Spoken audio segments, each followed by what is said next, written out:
Welcome to the year in review for 2021. The two top priorities for the College of Opticians of Alberta for the year 2021 were to communicate protocols to keep the public safe during the pandemic and to prepare the organization to complete the change to a single mandate for the college. The separation of the college and association has been the largest change of landscape to our organization in 30 years. All aspects of the organization had to be examined and put into a particular area. There were reviews of all policies, bylaws, and standards of practice. The guidelines given by the COA spoke to the narrowing of the scope of our reach in all matters of membership services and to focus solely on the protection of the public. Even though we have always had the well-being of the public in mind, we have been supporting our members in many ways. All areas pertaining to the association have now been removed from our work. The change of committee structure was developed with fewer council members. We now have a total of 10 members on council, of which half are public members appointed by the government. The committees were tasked to review and bring forth ideas that would guide the principles needed to build a single mandated college. The work behind the scenes was tirelessly managed by our registrar, executive director, and her staff. The collaborative work with committees progressed with an ad hoc committee, sharing its vision for separate association. The committee was given a designated staff member to assist and met several times to work out details of separation. The committee has worked towards development of bylaws and will soon be able to commit to a standalone organization. We have set aside a one-time grant to do this work.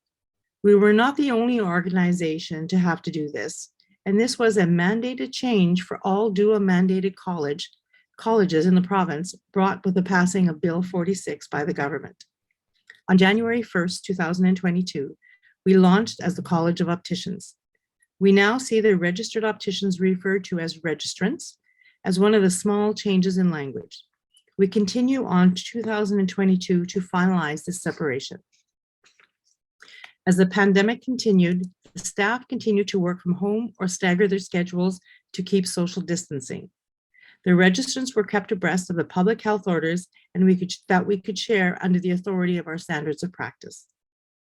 2022 shall be a formidable year for the College of Opticians, and I look forward to all council can achieve. Respectfully submitted, Margaret Cayenne. Okay, is there any questions to that immediately, or we can also at the end look for questions? Come up yet in the Q&A. You're not seeing any? Okay, then we will go on to, I would like to call upon Jennifer Bertrand, the CEO and registrar, to present her report. Jennifer? Thanks, Margaret. I'm just going to bring up some slides on screen here.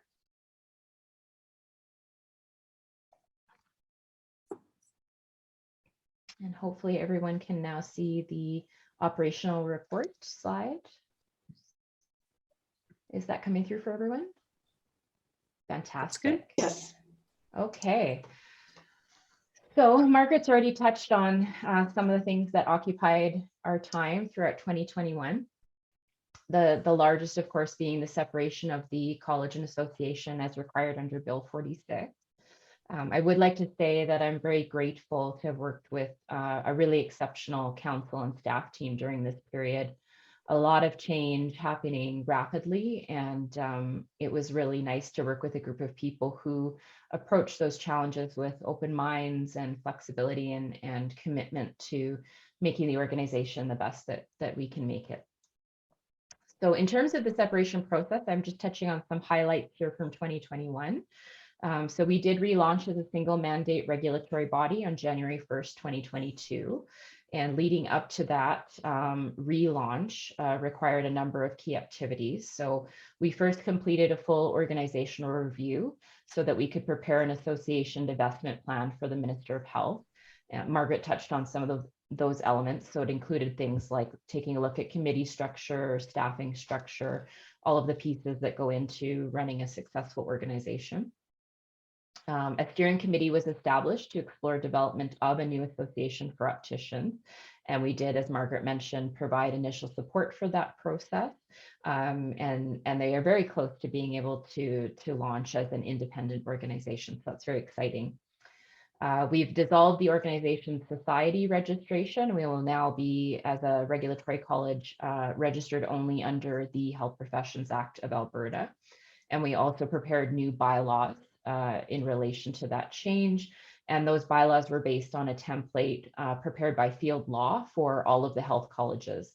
And so we worked together through the Alberta Federation of Regulated Health Professions to develop some common language and terms for all of the college bylaws. We've also done, it might not be called a rebranding, it's more of a refresh of our logo and colors. And this included developing a new website and related communication materials. And more work will be done on that this year to ensure we have a very robust communication program going forward. We've also updated all of our governing and operational policies and procedures, developed a new database. So the first phase of that, registrants will have seen the launch email for the profile update and optician directory. And we'll be moving into phase 2 of that project in the coming weeks so that we can move the CPP program right into the new database. So that work is ongoing, but it includes a number of improvements to security and data management for the college. And I touched on the restructuring of the organization. We also did a full review of all staff roles and responsibilities. And that's put us in a good place going forward so that we have a streamlined understanding of what our duties are as staff in relation to a regulatory body versus an association. With respect to scope of practice, the submission to government was made in 2020. And work continued on that in 2021, not of an extensive nature, but working with government to finalize the draft regulations and have those approved by the council. We were, however, we were partway through that process and we were notified that all of the scope of practice changes submitted by the health colleges in Alberta would be put on hold during the implementation of Bill 46. So we're not likely to see any further movement on this till later in 2022 or possibly early 2023. Other highlights from 2021 include a focus on strategy development. So the council adopted an interim strategic plan for the college that included a focus on collaborative care, public awareness, and effective governance. And within those 3 pillars, we've developed corresponding strategies that will likely be multi-year strategies that focus on stakeholder relations and engagement, organizational communications, and governance-related improvements. Some of the highlights include adopting a competency and values-based framework for council appointments, as well as a new self-assessment policy and procedure for council so that we can make sure council has the tools and resources they need to continue to develop as a governing board. We established a commitment to diversity, equity, and inclusion and have been implementing related deliverables, including conducting a review of our DEI practices, updating our governing policies to incorporate land acknowledgement, a publication of anti-bias and anti-discrimination statements, as well as the optional display of personal pronouns.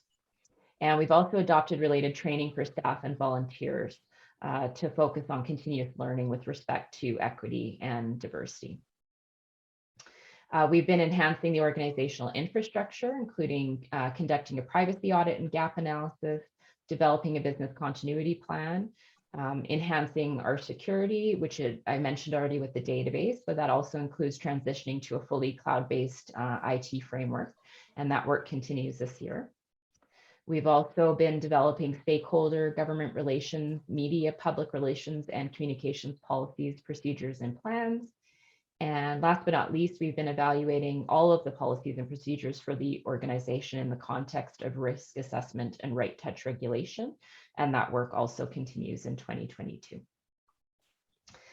And then if that wasn't enough to keep us busy, we also have some other projects on the go. Our deputy registrar has been leading development of a new jurisprudence examination, which will replace the existing code of conduct modules for new registrants and will ensure that we're in alignment with the current regulations for opticians.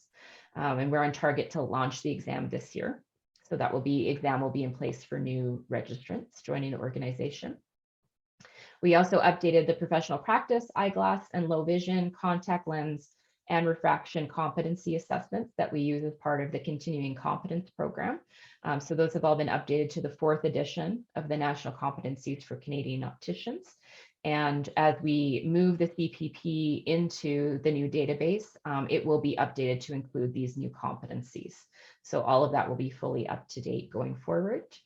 And finally, we enhanced our financial policies and procedures, including conducting a gap analysis and review of best practices with a third-party accounting organization.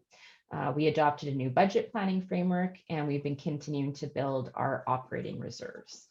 So all in all, it was a busy 2021, and it continues to be busy in 2022. But I think we can all be very proud, of the council and the staff team for what we've been able to do with our relatively small organizational team.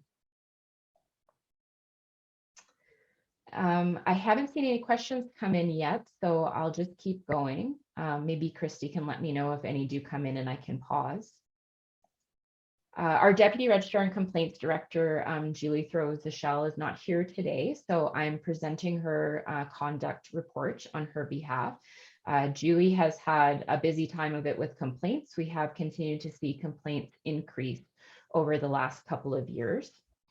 So just as a refresher, the Health Professions Act mandates that the health colleges manage complaints, investigations, and the discipline process in an effective and timely manner.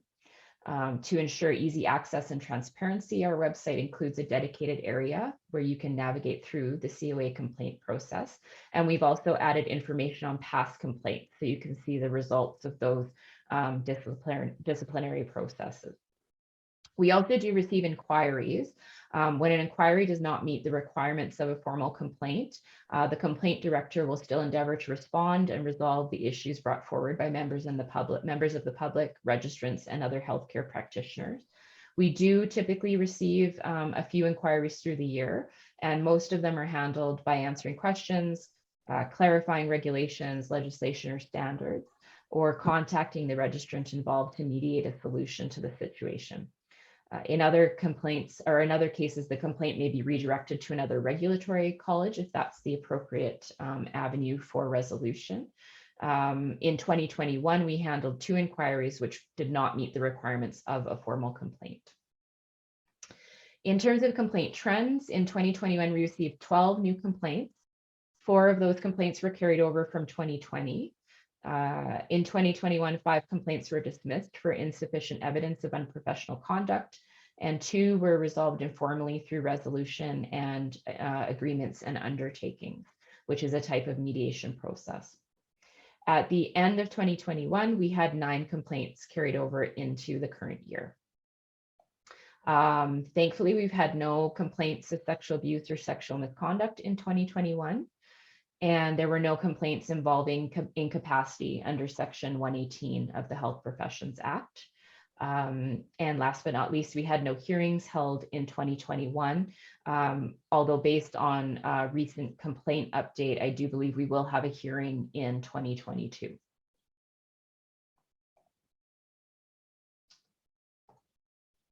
So that takes us to the audited financial statements for 2021. We will, even though we have moved away from an association-based organization, we will continue to provide an update on the financial statements for transparency and to ensure that registrants still have the opportunity to engage with us on matters that affect their dues that are charged by the organization. For the 2021 audited financial statement, the auditor has said that in their opinion, that the financial statements represent fairly in all material respects the financial position of the college. and the results of its operations and its cash flows for 2021 in accordance with Canadian accounting standards for not-for-profit organizations. And they did not, I would just add that they did not find any significant material issues that had to be addressed. We did identify a couple of improvements that could be made in the accounting processes, and those changes are being made in 2022. In terms of the college's financial position, it remains strong for 2021. The work that the council has been engaged in for the last 2 years to build our operating reserves continues. So in terms of our unrestricted assets at end of year 2021, we had $664,230 in unrestricted assets. As I'll provide an update on the next slide, most of that money is accounted for either for reserves or organizational projects that were required due to Bill 46. We continue to have a illiquid asset on the books. That's our condominium. And so that gets recorded as one of the assets that contribute to our net equity for the organization. And then we also have what we call internally restricted funds. And so these are the operating reserves that the council has committed to building. And it's very important that organizations have these reserves on hand for emergency situations and for disciplinary hearings. So as of 2021, the discipline contingency fund had been built to 200,000 and the financial stability fund, and sorry, there's a typo on screen there, the financial stability fund to 100,000. And that brings our total net equity to about 1.2 million. In terms of our cash flow, it was positive for the year, and that's what we want to see. We want to make sure that we have sufficient cash on hand to pay for our liabilities and fund the operations of the organization. And you will see an increase by end of year of approximately $200,000 in terms of cash and cash equivalents. That does not mean we have excess cash on hand. That's just means that we have positive cash flow and we can pay our debts.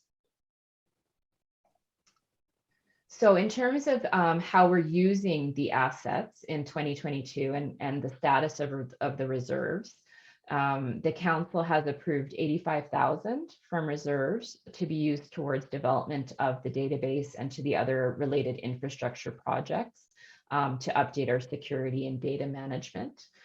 We're hopeful that we may not be required to use all of that 85,000, as we've been trying to be very careful with other expenses. But for now, that is the amount that has been approved should we need it to complete the database project. Margaret mentioned the one-time funding grant for association development. So we have set aside $180,000 for building the new association. This would be transferred to the new association board, who is responsible for building the organization. And that amount was identified based on an assessment of the association functions or previous association functions of the organization, as well as a detailed cost analysis. And so this represents approximately 20% of the operating budget and is intended to help the association get started and hopefully on the way to being a sustainable organization for opticians. And then the council also approved allocating an additional 100,000 to the discipline contingency fund and an additional 100,000 to the financial stability fund, which will leave our unrestricted assets at year end at about $200,000.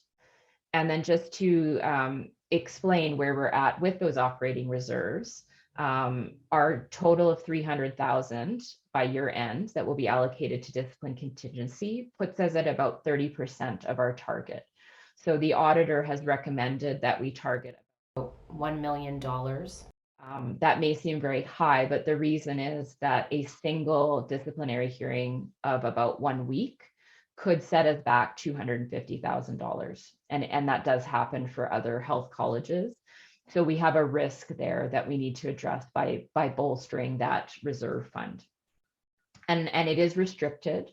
So that means the organization cannot use these funds for anything else unless there were some sort of dire emergency and council could pass a motion to access those funds. But otherwise, it would be very unusual to ever access your restricted funds. And then the Financial Stability Fund will be at 200,000 by year end. That brings us to 50% of target. So the council's goal is to have 6 months of operating reserves in that, or operating expenses in that reserve fund. And we are about halfway there to reaching that target. So by year end, our total restricted assets will be about $500,000. So overall, we're in a really good position. It's also very good to have the ownership of the condo. It's just that that isn't a liquid asset and is also subject to market forces. So it's really important to have these other reserves built up so that we have a strong and sustainable organization. And that brings me to the end of my report. So I'll pause there and see if we have any questions. Okay, I see one here. I'll read out a summary. This registrant received. This is confidential. Yeah. Okay, thank you. Sorry. Okay, so we just had a confidential question, so we will follow up with that registrant after the webinar. Are there any other questions or? Trying to watch that. If not, we'll continue on. Thank you very much, Jennifer. I will now call upon Chin Ogbana on behalf of the Governance Committee for Council. Chin? Yeah, thanks, Jennifer and Margaret. So this report is on behalf of the Governance and the Audit Committee. So welcome, everyone. 2021 was certainly a very busy year for the Governance and Audit Committee. And the following are some of the highlights of the work we completed, approved by the Council. The first one is the bylaw. The committee reviewed the bylaw revision to align with Bill 46 legislation. These changes included changes to the non-practicing and council terms of office, and changes based on a follow-up discussion with field law regarding the publication of discipline decision. The changes set clear directives to publish discipline decisions on the website for a minimum of 5 years. Those changes are intended to ensure other professional misconduct are published for a minimum period of 5 years as part of our public protection mandate. And the next one is the 2022 communication strategy. The committee reviewed and has made recommendations for approval of the 2022 communication strategy. And then the next one is the 2022 public affairs strategy. The strategy was presented at the October 2021 council meeting and has been revised to align with the committee's requests to incorporate interaction with other key stakeholders. And these are some of the policies that we approved. The council approved new website privacy and security social media policies. They were developed in consultation with a private contractor who was also a consultant. The committee reviewed revisions of the council governing policies. Those changes included changes to the stakeholder relations policy, in addition to benchmarking activities as set out in the strategic plan, and a section on advocacy that clearly defines how we engage with the government. Minor changes were also made to the CEO and the registrar roles and responsibilities, with the approval of a new CEO and registrar job description. And the next policy change was a revision to the finance and audit policies, which we approved. Those changes included the change to the per-diem policy and surplus reserve policy. So starting from April the 25th of 2022, the Governance and Audit Committee discussed the next steps with respect to allocation of assets, as well as updates to the surplus and reserve policy, and received approval from the Council on several motions as it pertained to the reserve policy, discipline contingency fund, and the financial stability fund, which Jennifer just read out to you. The budget 2023, the committee reviewed the draft 2023 budget as of May the 30th, 2022. And the committee meeting received approval from the council. And the last one is the new committee chair. Unfortunately, this is a sad news with the passing of Sandra Blanchett. The committee lost not only our chair for the committee, but a very valued member of the council. At this April committee meeting, the committee selected Lana Bentley as the new chair of the Governance and Audit Committee. Lana previously served as the chair of the committee, and she was more than happy to fill that role. And we're very delighted that we're going to be working with Lana. That's the end of my report. Thank you very much, Chen. Thank you. Are there any questions out there? You can just post them on the Q&A with your name and license number if there are any questions. And of course, these will all be on our website as well with our yearly update, if anyone wanted to read it more thoroughly. Actually, Margaret, I have a question. Mm-hmm. I hope you guys can hear me. Usually sometimes my computer, you can hear me? Awesome.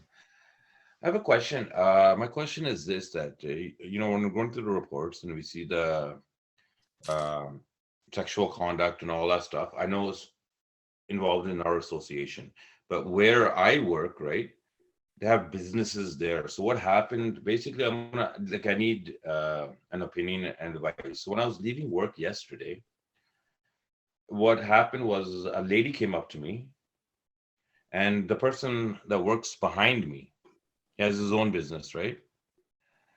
He did something wrong, like something like he shouldn't have done. It was a sexual misconduct or whatever. He touched her in such a way. And then when I was leaving, she complained to me. Like, she has a clothing store, right? So she complained to me as I was leaving, and she said he keeps doing these things. Like, I've never seen it, but yesterday I actually seen it, and I went up to him and I talked to him about it. I'm like, what are you, these things that you have to have respect for one another, right? And he just walked away. But then she talked to me after that, and since yesterday, after work, because where I work in the mall, there's no at the time, because it's the weekend, right? Yesterday was Saturday. There was nobody I could talk to. I just need advice on how I should handle, like, it's not involving our association or anything, but at the same time, it's humanity. When somebody comes up to you and they complain to you. So I didn't even sleep last night just because of what I heard and the disturbing things I heard. How do I approach this situation? I can provide some information generally on Bill 21, but I think because you're getting into individuals here, that it would be best if we privately have this conversation with the complaints director at the college. Okay. I will say I'm very sorry to hear that this happened. And we do have very strict legislation around sexual abuse and sexual misconduct. Right. And it absolutely is something that the college can and should address.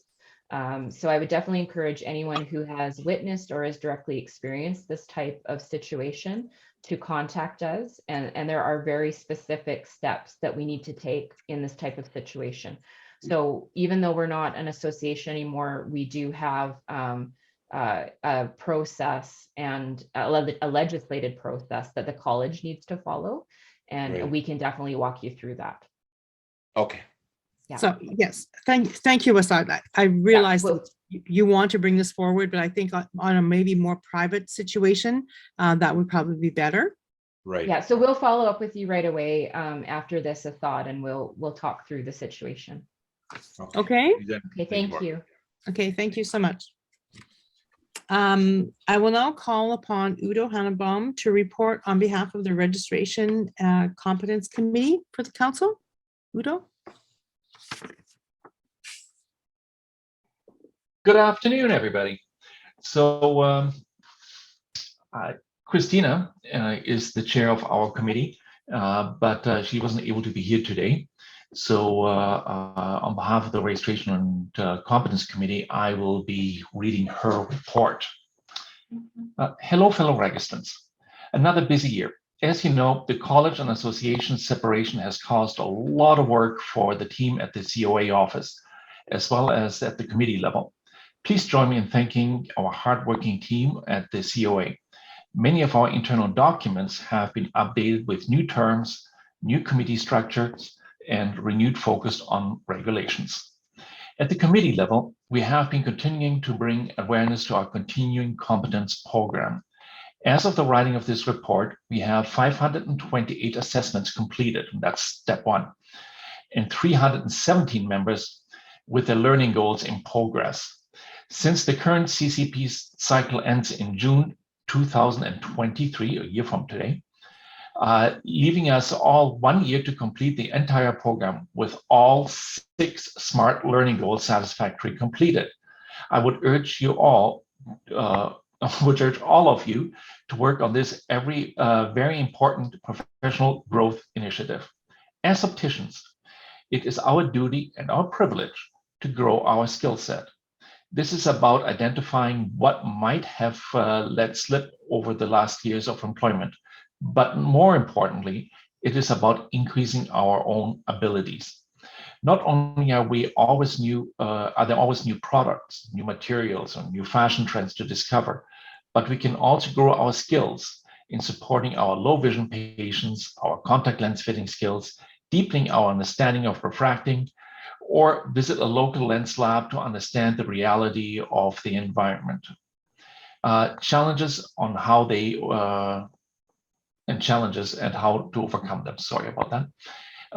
To be an optician is to be diversified. Our chosen career is technical, built on physics, as well as empathy, medical knowledge, purposeful communication, fashion, and hands-on, quite literally. Our chosen career is everything and anything that you want it to be. There's so much to learn, always. My dream for opticians in Alberta is for each one of us to be proud, highly valued, and recognized as an important character in our patients' ability to experience clear and comfortable vision. This is achieved through self-awareness, understanding what we can improve upon, or what has room for growth, formulating a concrete plan on how to achieve what we desire and acting on it. The Continuing Competency Program is a mandatory government-regulated protection mechanism for the public. It is not optional. Should you choose not to complete your assessment or your learning goals, you will not be able to register as an optician for the 2024 year. So we encourage all of you to log on to the CCP portal, have a look around, and get started on your program. Remember that the COA staff is always available to assist in this process, so don't hesitate to reach out. Thank you, and we're looking forward for the important work ahead of us. Respectfully submitted from the Registration and Competency Committee. If I just may add one more little thing to this, doing the assessments is only the first step. So the reality is, if you leave it until the last minute, and quite honestly, last minute is probably now. If you leave it until the last minute next year, you don't have the time to learn the things that to act on the results. You need to act on them now. So you have a year to do what you need to do it. It's not going to be a case where you can just go and take a couple Con Ed credits. I need 2 more credits. I'll take a quick course online and I'm done. It doesn't work that way. So get on it and get on it now. Best advice I can give you. Thank you very much. Thank you, Udo. We do have a question from Cindy regarding the association and whether or not they'll have to pay dues for that. Dean Thompson, who is chair of that association committee, has answered. In terms of who protects the public and protects the member, it's the college's role to protect the public. The association's role is to advocate for their members. So. Yeah, and Cindy, you had said, would you have to pay dues to that? That would be at the discretion of each member. So for the college, licensure is mandatory in Alberta. So the dues are required to practice as an optician. It would be optional to choose to belong to an association. Although, as Dean has mentioned in his response here, based on what you might be looking for. So if you're looking for continuing education, if you're looking for advocacy supports, if you're looking for benefits and other resources for opticians, there may be value for you to join an association and pay the membership fee for that association. It would be an individual choice. Okay. Are there any more questions?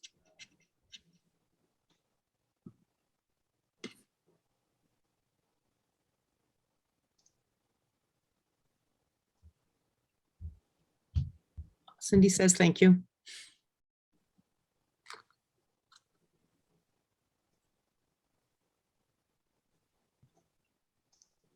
I don't see any more.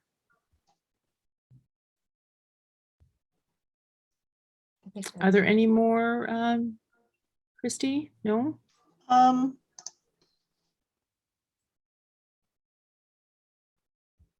So another question from a member has been non-practicing for the past 6 years. I'm lost with this new competence program. I don't have access to things like labs or lens reps. So the competence program doesn't require you to have access to those things. There are self-assessments at the beginning of the program, and those are essentially just to help you with identifying areas that you'd like to work on. So you are still fully in charge of setting your goals and completing the learning activities that are relevant for you. If accessing labs and other equipment is not feasible for you right now, you could focus on other learning activities that are feasible for you. So it really is self-directed. If there are some gaps in your self-assessment that would relate to the use of different equipment, perhaps those are things that you could flag for yourself for future year when you're back to full practice again. But if you have more detailed questions specific to your particular case, definitely reach out to us. We are here to help guide you through the program, and we can help identify some realistic goals and activities for you. Okay, great question.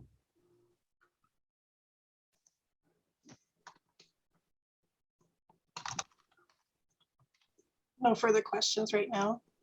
Okay. If there are no further questions, this would actually conclude our annual update. I would like to thank you all for attending this session and taking the time out of your day. Have a great day and take care. Thanks, Bye now. everyone. Bye-bye. Bye.